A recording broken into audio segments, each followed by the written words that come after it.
Shin ina jerin mutanen da suke buƙatar wannan zazzaban fim ɗin da firafarsa suke a cikin wannan shekara mai suna Kalki, wanda Sudan ya fassara shi da suna mai daraja. Wannan ba ƙaramin fim bane ba, babban fim ne wanda a faɗin duniya ake kallon sa gaba ɗaya. A inda wannan fim ɗin aƙalla ba ƙasara ba kashe mai kuɗi kimanin kuɗi karo 600. Kuɗaɗe ne masu ɗimbin yawa a ƙasar Indiya, wanda na daga cikin fina-finan da aka kashe masu kuɗi masu yawa sosai a cikin faɗin ƙasar Indiya bayan fim ɗin Adi Purush.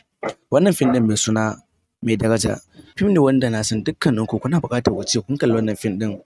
Duk da cewa haska sinima ya fassara, amma duk wanda ya kalli wannan fim ɗin tabbas ya san da cewa Indiya a wannan karon sun zo da wani abu na sabon salo na sabon tsari wanda ba su taɓa yin sa ba a faɗin fina-finansu na tsawon shekara 100. Tabbas Farbaz na daga cikin manyan jarumai a ƙasar Indiya wanda ke kawo abubuwa daban-daban a cikin fina-finan shi. Sauyi, fim da ya fi kowanne kashe kuɗi, sabon tsari, sabon fim ɗin da Indiya ba su taɓa irin sa ba, kuma sannan suke mafarkin su yi shi amma an kasa yin sa. Farbaz shine wanda ya fara wannan fim ɗin mai suna Kalki.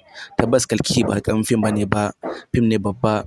Duk wanda ke buƙatar wannan fim mai suna mai daraja, ga number wayar mu nan, sai ya mana magana a WhatsApp ko kuma ya kira mu domin ya ƙirƙire abin da zai biya domin mu samu tura mai wannan fim ɗin domin ya shirya kallo. Tabbas duk wanda bai kalla ba mu iya cewa an bakka a baya, kuma kada ka sake a bakka a baya wajen kallon wannan fim ɗin.